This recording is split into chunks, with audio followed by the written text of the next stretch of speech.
Oh ya guys, jadi kemarin kan kita sempat masuk tuh pelajaran filsafat tentang empirisme. Jadi aku nih masih kurang paham tuh tentang empirisme, apalagi pengertiannya itu kan. Karena aku jujur aja waktu itu ngantuk sih pas belajarnya itu kan. Di siang-siang ngantuk. Iya, jadi nggak bisa mikir. Jadi mungkin teman-teman bisa kak jelaskan tentang empiris, terutama pengertian empiris itu apa sih? Ada yang bisa kak? Siapa sih yang tahu? Oh, ada yang jauh kah? Boleh sih. Kamu tahu ya? Boleh dong. Jadi sebenarnya setangkapku kemarin pas pelajaran filsafat tuh mata kuliah filsafat tuh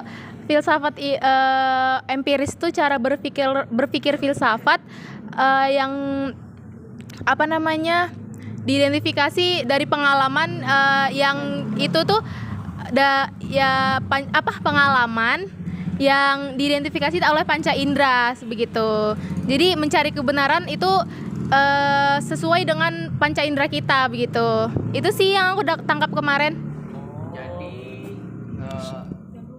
empiris itu berarti tentang pengalaman yang dilihat dari panca indera gitu kan, kurang lebihnya seperti itu. Jadi aku coba baru ingat juga, aku jujur aja kemarin nggak perhatikan.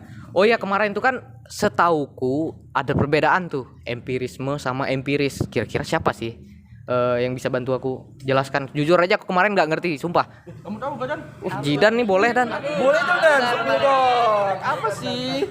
Ya kalau empirisme itu adalah orang yang dia menganut paham tentang empiris gitu. Jadi dia itu orang yang keempirismean gitu. Jadi dia tuh menganut semua hal yang berkaitan dengan empiris seperti itu. Dan salah satu contoh tokohnya Bapak empirisme siapa Bapak Tejar? John Locke. Nah itu John Locke. Astaga.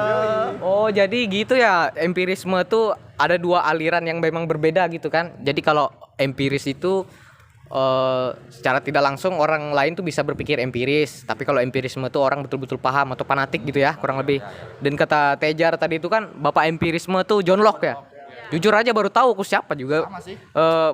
Kemarin tuh kukira yang nama-namanya tokoh-tokoh tuh jujur aja cuma lihat gambarnya aja, tapi namanya susah diingat. Tapi sekarang mungkin bisa ingat nih, John Locke ya, Bapak empirisme.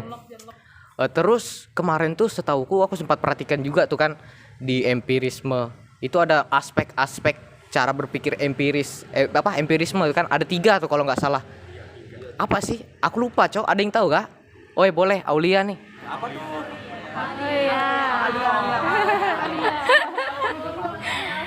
Oke, jadi untuk aspek-aspeknya itu kan kemarin ada 3 yang seingat aku itu yang pertama ada logika. Jadi kalau logika itu kayak yang kita tahu ya, kita sebut logika itu sebagai nilai yang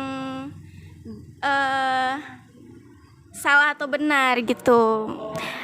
Mungkin yang lainnya teman-teman boleh ada yang nambahin. JJ lah. Nah, yang kedua itu etika sih. Kalau etika itu cara kita melihat sesuatu baik dan buruknya. Jadi apa yang kita lihat itu kita lihat ini baik nggak sih, ini buruk nggak sih, kayak gitu. Atau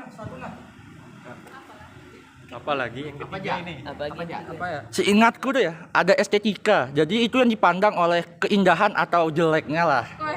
Begitulah. Estetika ya. Iya. Jadi gitu ya. Ada 3 tuh aspek. Yang pertama tuh logika, etika sama estetika. Masing-masingnya itu ada cara tersendiri ya. Terutama di estetika tuh kan masing-masingnya tuh ada buruk dan baiknya kan. Oh, indah dan jeleknya ya. Oh, etika. Terus kalau estetika tadi? Indah dan tidak indah. Oh, indah dan tidak indah. Oh, pantas atau tidak pantas. Jadi oh iya, kemarin kan sempat Pak Jul kasih contoh tuh kan. Kalau yang secara estetika pemimpin ya kan.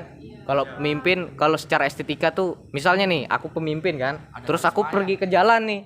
Pergi ke jalan ambil sampah atau bagi-bagi makanan, bukan bagi-bagi makanan sih, jualan gitu kan. Jualan kayak orang biasa pada umumnya kan.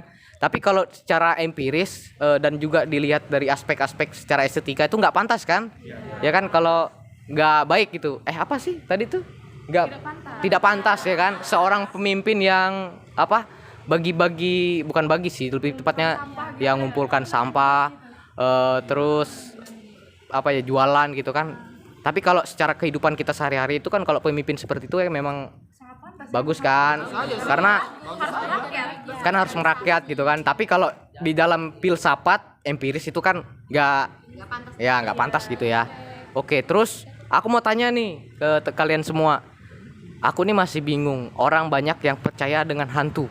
Nah, kalau aku tangkap dari awal tadi kan empiris itu empirisme tadi itu mengklaim kebenaran dengan panca indera lah, pokoknya seperti itulah ya. Jadi kalau orang bisa melihat hantu, otomatis menurut dia itu benar. Bagaimana sih? Ada yang bisa jelaskan kah? Boleh, Cheryl ya. Kalau bicara soal melihat hantu atau tidak itu kan kembali ke sudut pandang masing-masing ya. Kalau secara empirisme, memang beberapa orang ada yang bisa merasakan keberadaan hal-hal yang gaib, tapi sebagian besar orang juga tidak, termasuk saya. Dan itu balik lagi ya ke sudut pandang mereka. Kita tidak bisa mengklaim itu benar atau salah, karena mereka juga punya pendapat mereka sendiri gitu. Jadi kalaupun mereka bilang ada gitu ya, kita hargai saja gitu. Jadi kita nggak bisa kalau orang memang bisa lihat hantu atau enggak itu kan ya itu terserah mereka, karena kalau di dalam filsafat tuh kan masing-masing tuh ada cara berpikirnya masing-masing tuh kan. Jadi kita nggak bisa ya menyalahkan orang lain tersebut, dan kita juga harus menerima gitu ya, menerima apapun bentuknya walaupun kita nggak percaya nih, tapi ya kita tetap ya gitu-gitu aja, biasa aja sih. Nah terus yang terakhir nih, kemarin aku pernah ketemu juga sih, ada di kamarku tuh di kos. Nah aku mau tanya ke kalian, apakah aku ini empiris atau enggak.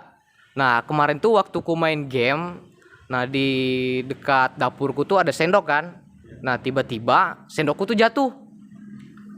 Kalau secara empiris kan kalau orang berpikir mistik gitu kan, mistis ya, itu hantu kan yang jatuhkan tuh. Tapi kalau kita berpikir empiris, melihat secara nyata tuh kan nggak ada hantunya. Nah dan banyak ada kemungkinan lain nih. Nah aku mau tahu dong, kalau orang empirisme tuh cara berpikirnya tuh kayak mana sih, yang lebih pahamnya? Mungkin ada yang bisa bantu kah? Mungkin Jidan mungkin. Jidan ahli.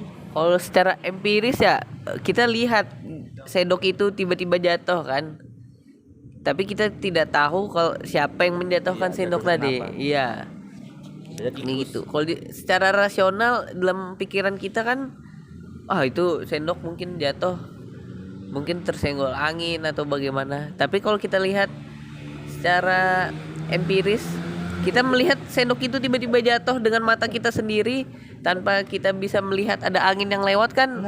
Kita bisa mengira kalau itu dari hal-hal yang gaib gitu. Oke, jadi akhirnya nih paham sudah aku. Akhirnya tentang empirisme. Sumpah.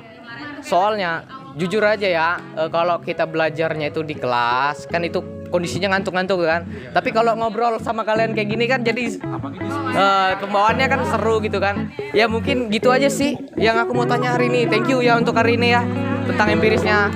Oke.